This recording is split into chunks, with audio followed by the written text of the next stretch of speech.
Let's pull up this screen. So the last film to talk about is the film Didi. So the film Didi. So again, this was the first film recommended by the Film Threat guys. I actually posted the video of their review in my review over on Critic List just to throw them some love. And I actually do have this film at a higher score than that of even Strange Darling. I think as time has gone on, Strange Darling has stuck with me a bit more. And so I definitely think that those scores can definitely fluctuate a bit over time. But in any case, both of these films are phenomenal. Both of these films are definitely some of my favorites of the year.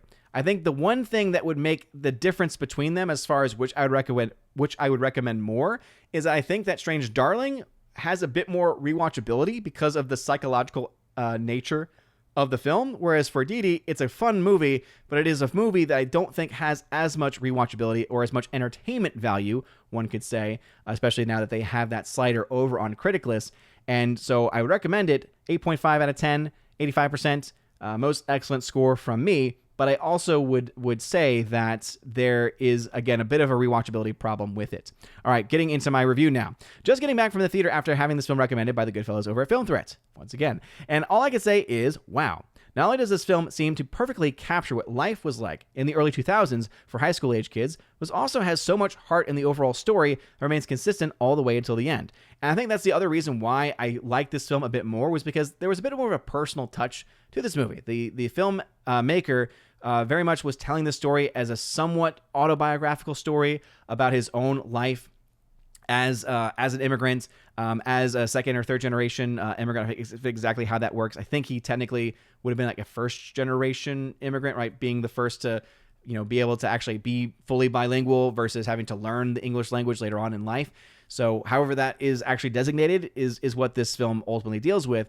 But the thing about it is not even just that personal touch that the director had with the source material, with the main character, but it's also the fact that this movie is set at a time that I was growing up in, right? I graduated high school in 2007, and this movie takes place in these early 2000s. And so though he seems to have been a little bit younger than I was, because all of these references include early 2000s references, I was able to get so many of them, whether it be the use of AOL Instant Messenger, whether it be the use of a flip phone, whether it be the use of early days YouTube. Oh my goodness, getting reminded of what early YouTube looked like, it was, again, one of these nostalgic trips for me. And so I think that nostalgic factor definitely also helps with this film, with its likability, because it has so much else going on for it. That just, again, it's kind of like icing on the cake in many ways.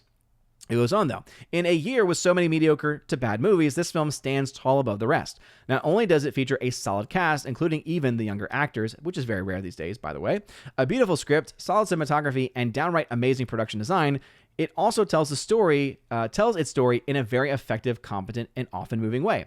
As someone who started high school back in 2002 and graduated around the time this movie is set, I can personally attest to just how on point the look and feel of this movie was in capturing the essence of the time.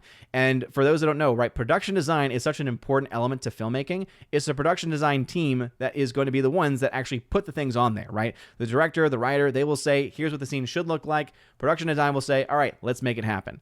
And so in order to have any effective movie, especially one set at a specific time in history, it has to look like that time. It has to have that look and feel. And they did a phenomenal job in capturing that look and feel. I honestly did feel like this movie was made at that time. And it was, again, a bit crazy, especially from the screenplay aspect with the language and the conversational words being used. Also, been a bit of a throwback there, and also very important as well. But again, especially shout out and kudos to the production team, the production design team also.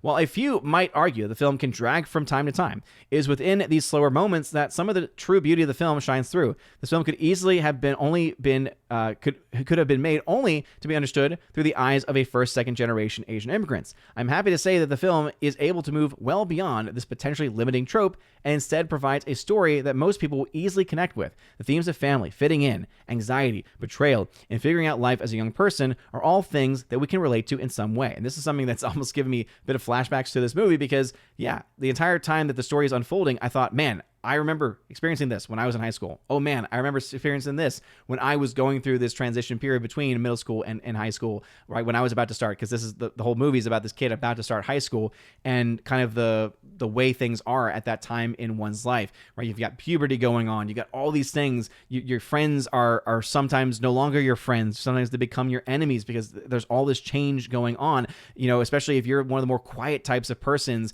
and you have friends that are a bit more outgoing, are a bit funnier, whatever it might be. It captures all of those elements, all of those things. And again, I think it's something that almost anybody is going to be able to relate to. So I'm so happy that it doesn't just fall into that trope of only being, kind of relatable by certain audiences, like as far as it being a racial divide in any way, but instead it's no, if you grew up at this time, you were able to connect to it regardless of your race or your background.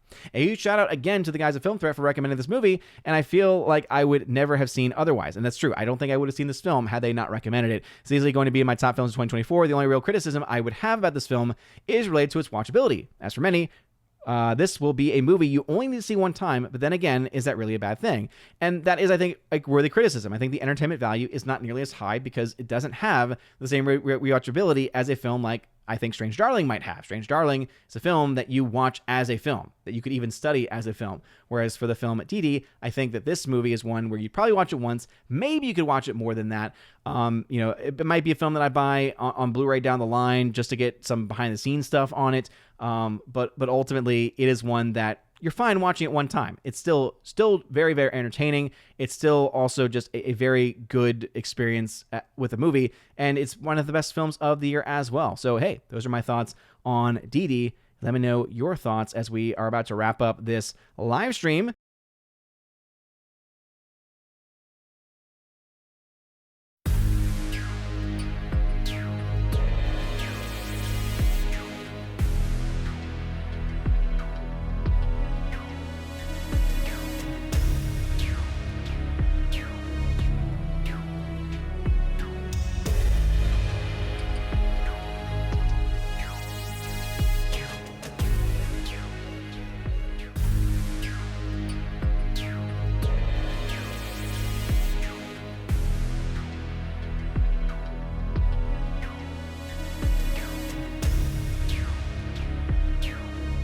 And now for a huge special shout out to all of my Chosen of Valhalla members, starting off first with my people on Patreon, Father Luca Illick and Miss Martin Muses. Check out her YouTube channel by the same name, Miss Martin Muses. Also to my Subscribe Star people, Matt317. Check out his Twitch channel by the same name, Matt317. And also to the K-Man. Check out his website, xtheboundaries.co. And lastly to my YouTube member, Mr. Roy. Shout out to you, good sir. And if you want your name shouted out at the end of every live stream and video, check out the top link in the video description below where you get access to that. Also, you get access to a plethora of other things. You get your name listed at the end of every live stream and video, like you saw in those names that came up before this video started. And also access to a giveaways channel that I host over on the Discord server where I give away 4Ks, Steelbooks, Blu-rays, all kinds of stuff. So check that out if you're interested in that. Also, I have an exclusive podcast that I hold at least once a month, and it's always a good time, and you get extra bonus content with that also. So if any of that sounds interesting,